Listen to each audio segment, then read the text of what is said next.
ربي أعوذ بك من همزات الشياطين وأعوذ بك ربي أن يحضرون। সুপারিশের আশায় আমরা বসে আছি যে আমরা মৃত্যু হলে রাসূল আমাদেরকে সুপারিশ করে জান্নাতে নিয়ে যাবে। এমন একটা হাদিসও আছে যেখানে আল্লাহ নাকি বলেছেন যে একজন উম্মত ছাড়া তিনি জান্নাতে যাবেন না, কিন্তু রাসূল বলছেন কোরআনে অন্য কথা।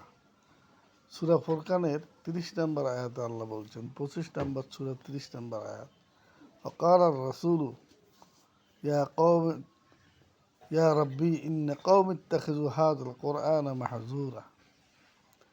হে আল্লাহ, আমার এই জাতি এই কোরআনকে সম্পূর্ণভাবে পরিত্যাজ্য ঘোষণা করেছে। তাহলে কোনটা ঠিক? কোরআনের কথা আমরা মানব, না ওই যে হাদিসটা আমরা বানাইছি সেটার কথা মানব? একটু বিবেচনা করে দেখবেন।